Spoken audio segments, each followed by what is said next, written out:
Hello, welcome to Model Kit Stuff. My name is Jason. It's Saturday, therefore it must be table talk time.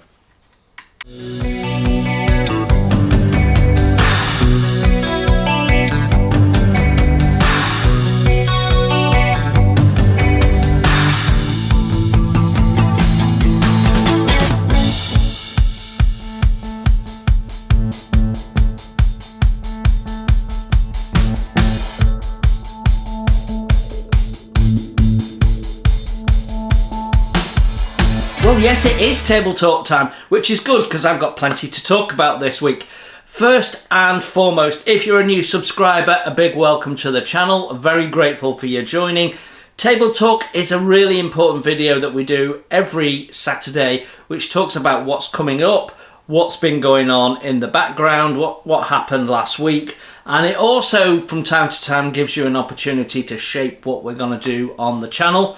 As well, if you're a long-term subscriber, a big welcome back. Nice to see you as always. And if you're a member, a big hello from me and thank you for your membership and continued support of the channel. A lot of what happens on this channel happens because of you guys, because of your support, from clicking the like on the video, which you'd be surprised how much of a difference that makes, and it costs you nothing and it takes you a fraction of a second, all the way up to those people that contribute through membership. And you know, we give something back. We've got a nice little shared community there where we talk about what's going on. Okay, right, without further ado, let's get on with the show, because some things have been going on this week which are quite exciting, if like me you're interested in models, that is. So let's start with what happened last week.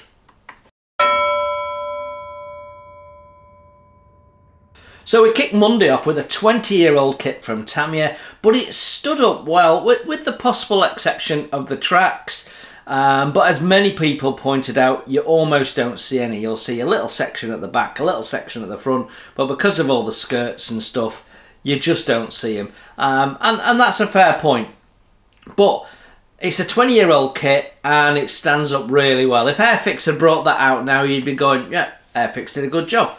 So yeah, all in all, despite the fact that there was some parts in there that were even older than that, a nice little kit, and it got a bit of love. I don't actually have that kit anymore. I did sell it on. So I'm really looking to do a Challenger 2, not in its desert version. So yeah, I really need a decent kit of a Challenger 2, but anyway, let's not digress too much. That was Monday's first impressions, and it got a lot of love. A lot of people that have built it, a lot of people got it in their stash. So yeah, I think most of the talk was probably around those tracks and how not to worry about them really. So that was Monday. Wednesday we had a very short video looking at the glue syringe from Deluxe Materials. And one or two people suggested, oh yeah, you can get alternative ways of doing that. And yeah, of course you can. And I actually have, from back in the day when I had a printer with a cartridge that you could refill, a syringe set. And I've used that for years for all sorts of things. Mainly for mixing specific quantities of paint, if I'm honest. But the difference with the Deluxe Materials syringe is you've got 3 different needle heads, so it's interchangeable. So depending on the viscosity, or more to the point, how much glue you want to put down, you've got options there. But you've got wider than a medical needle, and you've got finer than a refill needle. So, you know, although there are other options out there, that little set, it's not expensive, and it is been put together with a thought for doing that job. And I've used it on my Sherborne build, as you've probably seen, and you probably guessed from what we were gluing together, and it works really, really well. And a little tip is if you put it on a damp sponge, that the nozzle doesn't dry up. So if you're doing a longer job and you're fixing things together over a period of time, just resting it on a damp sponge will stop that glue from drying up in the needle or on the end of the needle there. So that's a nice little tip as well. So because that was a short video and Gaahleri had sent me another little product to look at, I snuck in an additional video. I deliberately put it on Thursday because sometimes if you put 2 videos out on the same day, YouTube has an absolute meltdown and people don't seem to get notifications for either of them. So yeah, so we did the little Gaahleri eraser on the following day. Nice little product. I've got it up here. You just grab it. Comes in a set of 2, and you know what? It's probably just thinners in a pen, but you've got this really nice felt nib. They import them from Japan, so they're high quality. I haven't used this one, so that's a better one to show you. And it's worked really well on removing their marker pens. I haven't tried it on different branded marker pens, but I guess it'll depend. As long as they're acrylic, I'm gonna guess it works, but I haven't tried that. Now Gaahleri sent me 2 sets of these eraser markers and another set of 10 marker pens. I don't need them. I only need 1 set of these, and I've got a set of marker pens. So if you remember, we will be giving those away at some point. So look out for a post in the social group where else we'll give away a set of 10 marker pens plus 2 erasers. So yeah, we've already announced what the giveaway is for April. We're giving away the ICM Black Hawk model kit. So yeah, and you know, if you're not a member, it's $4.99 a month. That gives you access to the social group. You contribute to the channel and keeping the cogs working. All of the money goes into the channel. It doesn't come to me. And then we have some giveaways and bits and pieces. So if you win one of those giveaways, you know you've covered your cost for several months. We've given away a couple of airbrushes, brand new airbrushes. So yeah. And I pay the postage and everything, so it costs you nothing. So do consider membership. It's a great way to interact with people who are really interested in their model building, and we have people that do plastic modelling, wood modelling, card modelling as well, which is really interesting. So yeah, whatever your genre is, you're more than welcome. Come and share your builds, share your group builds, talk to fellow modelers, get hints and tips, and yeah, we've got people of all skill levels in there. So it's, like I say, it's a social group, and it's really, really nice. And because people have to pay to get in, we don't have any silliness and unwelcome comments or anything like that. My admins have the easiest job in the world, and they know it. But you know, we're getting bigger. We're at nearly 55 members now, so it is getting busier. And the admins keeps the posts going even when I can't get in. Some days are a bit too busy and I don't get as much time in there as I would like. But it's a great place to ask specific questions and get support and help, especially if you're new to wooden modelling and building along with the Sherborne. Anyhow, that brings us to Friday. And Friday we had part 3 of the Elizabethan. I wasn't sure, earlier in the week, I wasn't sure that we would get a part 3 out. I wasn't sure I had enough recorded material for a part 3. So then I thought, right, well, have I got enough material for the Royal Barge? Not quite sure about that either.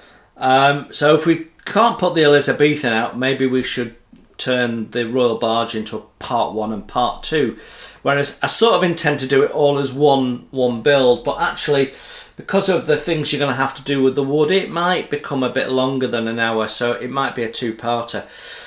So I thought we might end up putting out part 1 of the barge here, which made me think, you know what, let's do a trailer, because unless you watch Table Talk or you're a member and in the social group, you're probably not aware of the Vanguard barge. I have done a small first impressions, but to be honest, it's not something that a lot of people would be looking for. So it's not getting the hit rate that a lot of videos would get. So around about 80% of videos get watched by someone who's not a subscriber.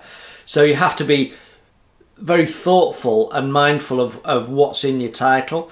So people might find it if they search for Vanguard. People might find it if they search for 148. So you've got to think about what's in that title.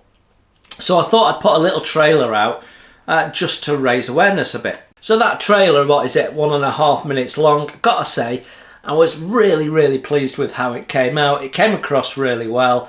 Yeah, I was happy with it. 2 hours work for that 1.5 minutes. But it's had a good number of hits, so I'm hoping that's people who are now aware of it, who might look out for it. So we will see. So I deliberately said in the trailer that we'll show you how to do the wooden painting effects. Those of you that watched the Go-To build, the 132 wingnut wings, you know it. Those of you that are new to the channel and haven't seen that build, you probably want to go and see it. It's my favourite model kit build of all time so far. And you know, there's some good challenges in there, but that's my favourite plastic model build of all time. I know someone's going to ask me what's my favourite wooden build of all time now, aren't they? So let's just deal with that before we go any further. My favourite wooden build so far to date is the Caldercraft HM Schooner Pickle. Just a real joy of a kit to put together. Great instructions, nice details, just a lovely building experience. I've built bigger than that, you know. We've done the D'Agostini great big HMS Victory, and I enjoyed building it, but not as much as the Pickle. Partly because the Pickle's more accurate. The D'Agostini Victory is dreadful, especially around the stern galleries. It's utter junk round the galleries. The measurements are so far off that you've got to space out the decoration, and it's just horrendous. It looks nothing like HMS Victory. So yeah, and that spoils it, even though the build process is actually quite enjoyable. And probably my second favourite build, and it's interesting because it's another smaller build, is the Artesina Latina Arab Dhow, which I built for my dad and stepmom. She grew up in the Arab states because her dad worked on oil, and so I built that with her in mind. And it's got some generic parts and stuff, but it was a lot of fun to build. Had a lot of fun to build that, and you know, varnishing it up. It was all natural wood. There was, I think there was a little bit of paint to get rid of some laser burn, and we did some gold leaf on some bits and pieces, but in the main it was just wood. And it was actually the first one I did where we didn't paint a hull or copper the hull or something like that. So I really enjoyed that. Another build that I enjoyed, again because it was all wood, and it was quite a challenge because it was single planked hull and a hardwood at that, and that was the San Francisco 2, again another Artesina Latina kit. That was a lot of fun. The Amati Arrow, that's a really fun kit to build. But yeah, my favourite wooden kit of all time is Pickle, and I used to recommend that as a good first timers build, but Sherborne is easier, definitely. So yeah, I know someone's going to ask, so that's why we've gone there. But yeah, in the end, I had enough material for an Elizabethan Part 3. I didn't work on Elizabethan last week like I planned, but I have been doing this week, and I'll show you that in a minute. So that sort of gets you up to where you are now. So here we are, Table Talk. You know what happened last week. If you missed any of those videos, do go and catch them. Lots of interesting stuff in there. So let's talk about what happened on the bench.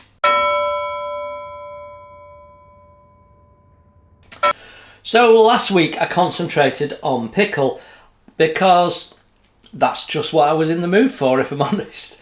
I was just, all I could think about was like, let's get these booms finished and I can get the yards and things finished so I could get the booms rigged and get stuck into the rigging. So pretty much the only thing left to do on her now is rigger.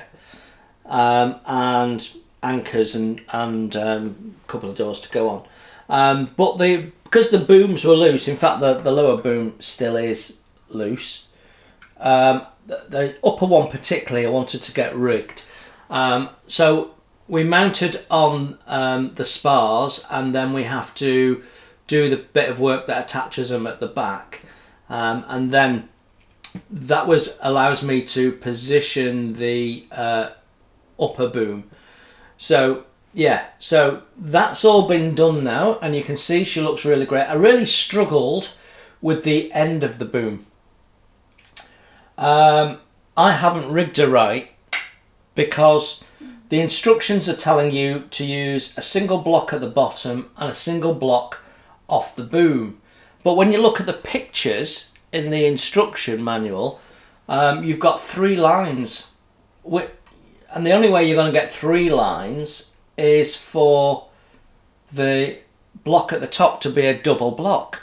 And there's nothing going through the block at the bottom, so I imagine it would go lashed from the bottom block, up through the block, back down, through the bottom block, back up through the second eye of the block, back down, and then lashed off on the board at the back there. But because there's a single block at the top, can't do that. So for now it's left like that. Later on, if I think I've got an additional second block, I might remove that first block, remove this whole block and tackle, and re-rig it with a double block, which I think is correct. I'm not sure if it's a mistake or if I'm missing something, but it wasn't clear to me from the plans that I'd done anything wrong, and there's nothing from the pictures that gets you in close enough to know exactly what's going on. There isn't a close enough picture of the bottom block or the top, the tip of the boom to know exactly what is going on. So I couldn't make sense of it. You wouldn't lash it off at the top. So yeah, there's something. I might have made a mistake, maybe, but I don't believe I have. But it doesn't seem to work. But the rigging here, which is from the end of the boom through the block, back to that block, back to that block, and down, that's worked perfectly. So yeah, that all looks really, really nice. Happy with that. And now I can do things like lash the sling for the for that now, because that goes in front of the parrel beads on the boom there, and you can see we've got other rope work. So this is what adjusts the height of these spars on the reel ship. They're tied up and then just pegged out of the way for now until we're ready to do them. So one of them comes down on this side, one of them comes down on the other side. And then we'll be ready to put the shrouds on. So you have to make sure that you do it in the right order, otherwise you'll have shrouds going on top of other things that should be on top of the shrouds and so on. So yeah, I'm happy with her. All of this is secured into place now, glued into place, as you see it, but with the exception of the bottom boom, as I've said. And they are just secured into place by a little bit of glue on a pin. So yeah, all good, and she looks great, so I'm very happy with her. She looks like she needs a dust again, so we'll do that in a minute when I put her back. So other than Sherborne, I didn't do much on the bench last week. We didn't do anything particular on the barge. I did do a little bit of touch up on the gold, but that was this week actually, as I think about it. So yeah, we just concentrated on the Sherborne. It's nice that we've got all the woodworking done and out of the way pretty much. The anchors won't take much at all. And it's really exciting to be on the rigging, because I've not done rigging for a little while. It's been a little while since I've got to this stage on a wooden ship. I've got a few wooden ship shelf queens for various reasons. I've mentioned before that I used to do some forum support work for Gaahleri. So not employed by Gaahleri, but it was their forum, and I was part of the admin team, and I was given kits to build. But I did also do some of the official builds that went on the YouTube channel. So they don't have my voice, but they have my hands. So if you go and see some of the build of their HMS Victory, you'll see my hands. You might see my telltale milk bottle topped with glue in, and you'll see my hands. But then there's some guy from London doing the voiceover. I can't watch it because it seems weird to see my hand and then a different voice. But yeah, I remember very clearly doing the little ship's boat, which comes in the sort of the first sets, which is quite a nice little model in its own right. So I'm not sure where I was going with that. Oh yeah, so I have a number of builds that they passed me that I never finished. And I got a couple of discounted kits from them at the time, which I've got in my stash. So part works that I've not built. So the Cutty Sark, I've got the Gaahleri Cutty Sark. I got everything there, not built it. The Sol Royale, got all the parts for that. Started building it. We've done second planking and some of the structural stuff at deck level, but that's about it. On that, we got about half of the Vassar. It's a really nice kit of the Vassar actually, and that's when everything went a bit pear-shaped, and I left working with them. I paid for all of Vassar, but I only ever got half. So yeah, there's unresolved issues, shall we say, with that. Anyway, it's a long story and not for social media. So yeah, I've got some wooden kits that I've started. So I've done lots of hulls at various stages, but I haven't done rigging for a while. So it's been really nice to get back into the habit of the rigging. And because I'm autistic, sometimes my memory's not so great. So sometimes I look at it and go, what was my solution for doing that? And then I have to go, oh yeah, that's right. I start thinking about it, and I've wandered over to Pickle a couple of times and gone, oh, that's right, that's how I've done that. I even went over there and went, oh, did I do it that way? Not doing it that way this time. So yeah, it's been quite nice revisiting the rigging, and I'm really enjoying it. And I think that's why I was looking forward to doing it, because I've got itchy fingers to get stuck in the rigging, and I want to show people how I do shrouds and stuff. And I want to get this done because I'm thinking ahead, and I'm thinking to the fishing fight, and I've got all these little ideas bouncing around of little embellishments to the model, including the figures. We're going to put the full set of figures on there. Would be nice to have a seagull in that set. I think I said that. Right, okay, so that was what was on the bench last week, pretty much. Right then, stash ads. Well, we have one. We've ordered one. I hate it when this happens, and I'm actually decided to stop using this company. So, company, many people in the UK will know them, called Jadlam. And they've been an up-and-coming business for a couple of years. They've been growing with their notoriety. And what they do is they offer you points But I got an email from them saying you're going to lose these points if you don't spend them. So that's made me order something, which I'm a bit annoyed about. So on the one hand, I don't want to not use those points because I'm getting a discount, and I was able to get £15 worth of discount. But at the same time, I don't like the fact that they're pressurising me to use them before they cancel them. So, you know, why give us a system and then say, oh, you've got to, I mean, I know why, so that you buy a kit regularly enough and they get income. So I bought something that I've wanted to revisit. I've built it before, but we'll talk about it when I get it. And they shipped it today, as I'm recording this, Wednesday lunchtime. But it did annoy me a little bit. I keep having to stop because I've got an annoying cough, and once it starts, you have a fit of it, which is why I'm going a bit red in the face. Anyway, I started using Jadlam because they sometimes are a little cheaper, not much in it, but a little cheaper.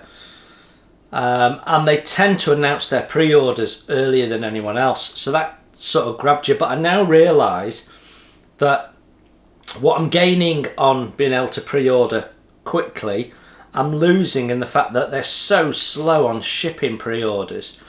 A couple of weeks after other people have got their videos out, I'm then getting the kit. Well, that's no good to me. So Jadlam, they might be doing well in Airfix Awards or some of that silliness, but the reality of it is they're no good for what I need. I don't need to save £1.30 on the kit. What I need is you to get the kit to me quickly, and they're not doing that. And then they've put me under pressure to spend points that they're giving me. So I'm a bit fed up with that. I'd rather just have an honest, this is the price, we've discounted it rather than earning points, and we'll get it to you super quickly. So I'm more interested in the service than the price. Anyway, we'll talk more about that probably next week when I've got the kit to talk about. This week we've got this. This is quite special. So this arrived Tuesday. The Albion 3-point fueler. Now, it's not a new tool. In fact, it's 10 years old, but it's only the second time it's been released, which really surprised me because it's such an interesting subject. So why did I get this? Because it's 1/48 scale, not 1/35.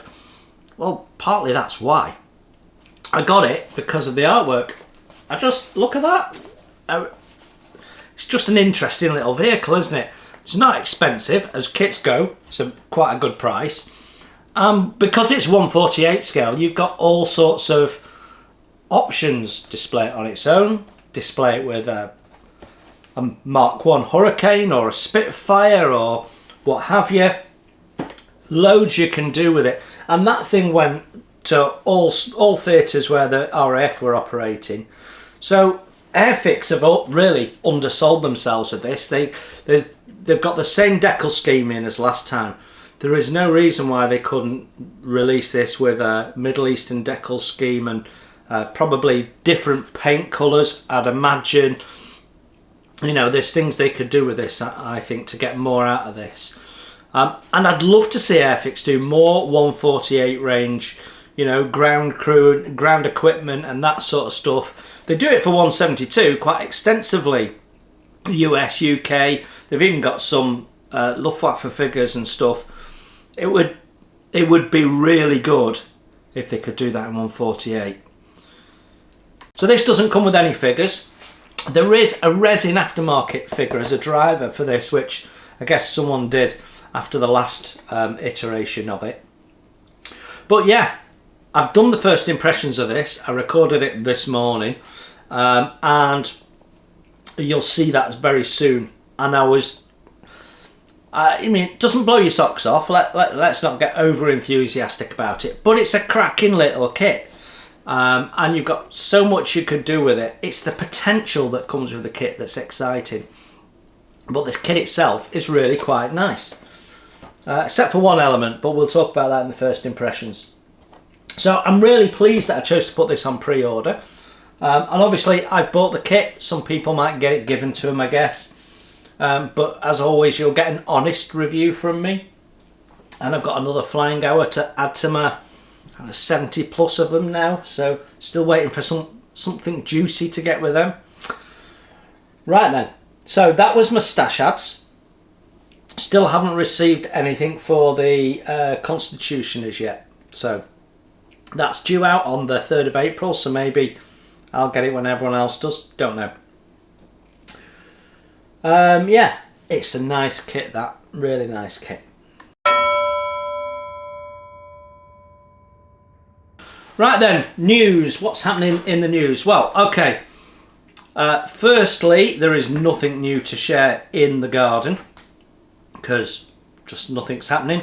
Other than rhubarb, nothing's really doing anything. Though we're getting plenty of sunshine at the moment and we've had a few days of rain, so we've got ideal conditions. So other than a carrot top that's growing on the kitchen windowsill for my granddaughter, which, don't tell her it's not the original one because that died and we had to quickly replace it before she turned up to inspect it. That's the only thing really growing at the moment. So there's nothing to report there. This weekend is actually the 10th anniversary of me and my partner having our first date. So we've booked a weekend away, not for this weekend, but middle of April. We're going to go away for a couple of days. Got a hotel booked and stuff. Yeah, 10 years. It's gone like that. But yeah, in other ways, it feels like it might be 20 or 30 years. You know what I mean?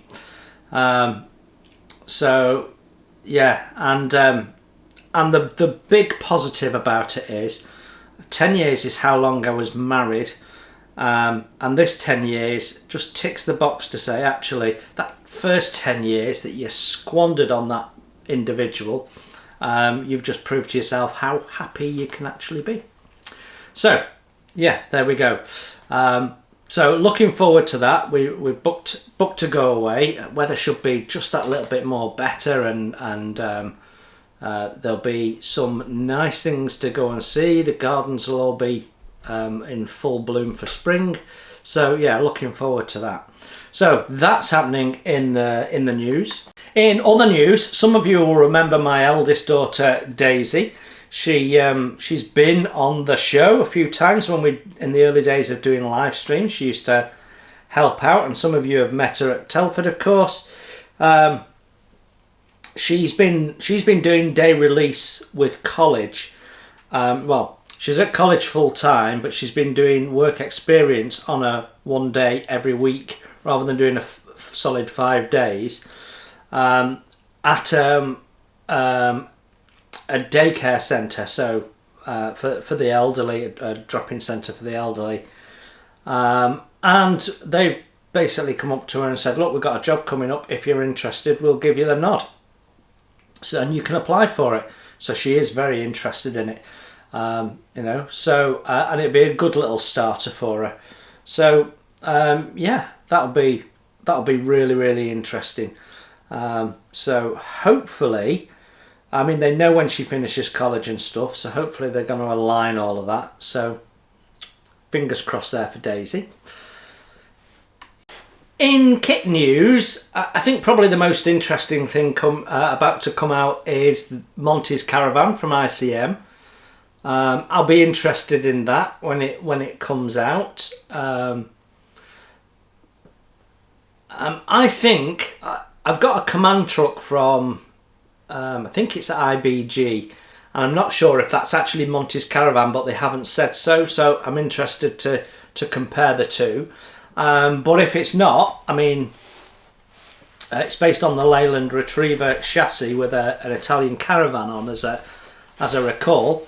It'll be interesting to see what that looks like. I do actually have Monty's Caravan as a model, but it's in 1/76 scale. It's a Matchbox with the diorama, which I built as a kid and I want to revisit. So I bought it again. I'm not sure if it's a late Matchbox one or a Revell one, I can't remember, but anyway, I think it's a late Matchbox one. So I'm sort of interested in that. Trumpeter have a Chinook coming out, yeah, and a new Famo coming out, 18-ton Famo. Doesn't look as good as the Tamiya one, so I'm not really that interested in that. Gaahleri have got a new Bugatti coming out, basically the same as the blue one, but this time in yellow. So yeah, I mean, it's nothing particularly exciting happening in new releases, I don't think, at this moment in time anyway. So yeah, I'd be interested to see what comes out Monty's Caravan wise. I do think though that the Airfix Jaguar is fairly imminent, starting to get little pickups on Airfix talking about it. So I think that's fairly imminent. So I do have a pre-order one. I suspect that one or two kits of that will be given out free to the usual suspects on YouTube, but I won't be one of them. I've purchased mine, and I'll be giving you an honest review as a result, because not everyone, there are people out there who, like me, cherish their integrity. It's important because people will subscribe and people will come back if they trust you. And so even when I'm given something to review, I make sure that A, you know that I've been given it, and B, that we have that conversation, I'll say what I like, because you know, at the end of the day, I'm also a modeler and I also buy kits that other people have reviewed, and if they've gone, oh yeah, it's brilliant, and you get it and go, well, why have they said this is brilliant? And so I understand it. I'm a modeler too. So at the end of the day, we'll give an honest review of that. But yeah, that could well be not the next but one or next but two kits that I get, because I think it's fairly imminent that. But that is probably the most exciting kit coming out in the near future. And I don't like jets. I'm not big into jets. I don't know anything about the Jaguar. I got one because every man and his dog and the dog's fleas is going to review it. So, you know, it'd be nice for me to review it completely with no knowledge of it. I can't say, oh, this is particularly accurate or this is particularly inaccurate. We'll just talk about the kit. Is it buildable? The instructions good? You know, have we got a nice level of detail? That sort of stuff. Anyway, I think that's it for news. So, what is coming up on next week? Well, on the bench, we'll be doing more of the Elizabethan. So, we've been doing some this week. You can see we've got colours going down now. So, we've got a black hull.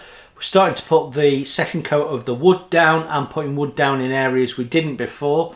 We've primed it all in grey. So, you know, there was white down before. We went over that with the grey ready to receive colours. Yellow's going down now. We've done some work on the stern, we've done some work on the bow. So we're basically putting colours in, final colours. There's a lot of masking to do on the side of this before we can put cannons in, because we've got stripes and triangles to do along the side of that. So yeah, quite a bit to do. So that's what will be going on all of next week. Do a 2-week run on that, and then we're back on Sherborne for a week.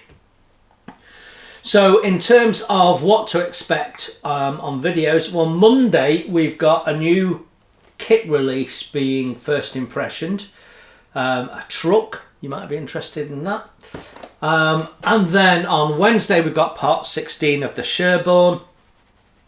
Someone was asking if there was any more parts to this on the part 15. I answered them and they didn't bother to say, oh, thank you for that. So that's always good, isn't it? And then Friday could be Elizabethan 4, could be Barge 1, could be a live stream. All depends on how much material I've got. I'm suspecting that because I'm working on this all week, we might have enough material on a Elizabethan, but because I'm just doing painting, the plan is just to do some brief few seconds here, few seconds there of different paint stages. Obviously I'll talk about anything that's worth talking about, so we might talk about the masking, for example, but And it's just brush painting, so I'll show it you, but there's not a lot to do. So we might not get a huge amount of content out of the next week of work. What I might do is build up these back decks. Once I've got the deck painted, I can put the cannons in at the back here, which I don't particularly want to do, but I can dry fit things and see if I can get the cannons in later. I don't really want the cannons in until we've masked off and put the markings on, but we might be able to put her in afterwards, because there's only one set of cannons behind the bulkhead that are visible, and if I can get them in with tweezers, then we can build up this back end, and there's a bit more structure to go on at the stern there. So that might make some content as well. So yeah, and that gets us back to table talk. So that's the week ahead.